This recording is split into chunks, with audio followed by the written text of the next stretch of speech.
ভারতের রাজনীতিতে অপ্রাসঙ্গিক দল সিপিএম। ভোট প্রচারে বেরিয়ে কি বলেন বিজেপি প্রার্থী? ভোট প্রচারে বেরিয়ে বিতর্কিত মন্তব্য করে বসলেন হাওড়া লোকসভা কেন্দ্রের বিজেপি প্রার্থী ডক্টর রথীন চক্রবর্তী। তার মন্তব্যকে কেন্দ্র করে রাজনৈতিক মহলে শুরু হয়েছে জোর জল্পনা। ভোট প্রচারে বেরিয়ে তিনি বলে বসলেন, ভারতের রাজনীতিতে অপ্রাসঙ্গিক একটি দল হলো সিপিএম। সাংবাদিকদের মুখোমুখি হয়ে কথাই বলেন গেরুয়া শিবিরের প্রার্থী রথীন চক্রবর্তী। অপেক্ষার আর মাত্র কয়েকটা দিন, তারপরেই লোকসভা নির্বাচন। চলতি মাসের 19 তারিখ থেকে বঙ্গে অনুষ্ঠিত হতে চলেছে 17তম লোকসভা নির্বাচন। চলতি বছর অর্থাৎ 2024 সালে কেবলমাত্র পশ্চিমবঙ্গে 7 দফায় অনুষ্ঠিত হবে লোকসভা নির্বাচন, এমনটাই জানানো হয়েছে নির্বাচন কমিশনের তরফ থেকে। আর এই 7 দফার মধ্যে পঞ্চম দফা অর্থাৎ 20 মে হাওড়ায় রয়েছে লোকসভা নির্বাচন। লোকসভা নির্বাচনের দিনক্ষণ ঘোষণা হওয়ার পর থেকে এই নির্বাচন ময়দানে কোমর বেঁধে প্রচারে নেমে পড়েছেন সমস্ত রাজনৈতিক দলের প্রার্থীরা। এবার সেই তালিকাতেই নাম জুড়ল হাওড়া লোকসভা কেন্দ্রের বিজেপি প্রার্থী ডক্টর রথীন চক্রবর্তীর।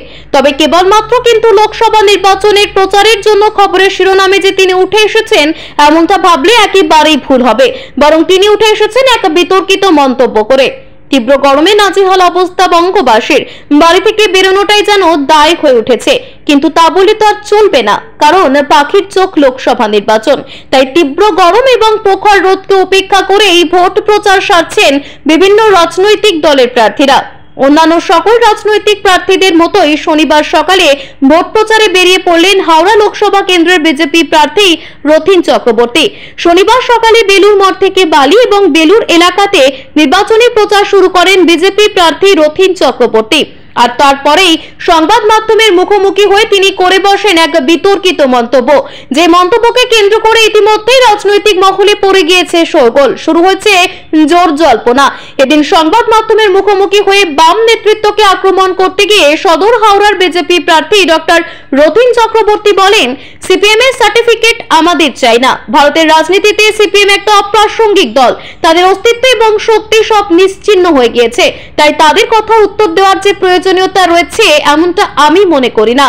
এখানে কিন্তু চুপ করে থাকলেন না বিজেপি প্রার্থী। সংবাদ মাধ্যমের মুখোমুখি হয়ে তিনি আরো বলেন, ভারতীয় সংস্কৃতিকে ছোট করা, ভারতীয় সংস্কৃতিকে বাইরে বিক্রি করে দেওয়া এবং বিদেশ থেকে নানান রকমের অসামাজিক লোকজন নিয়ে এসে এই দেশের শক্তিকে নষ্ট করা, এগুলোই হলো বিরোধীদের প্রধান কাজ। আর সেই কাজ করতে গিয়ে সারা বিশ্বে তারা ক্রমশ অসফল এবং বিচ্ছিন্ন হয়ে পড়েছে। তাই এখন তারা চাইছে আনাচে কানাচে বিভিন্ন কৌতুক চিত্র এঁকে বেড়াতে। আসলে বেলুর মঠের এই মাটি অত্যন্ত পবিত্র, তাই বিভিন্ন সময় মহান ব্যক্তিরাই পুণ্যভূমিকে স্পর্শ করতে ছুটে এসেছেন দূর দূরান্ত থেকে।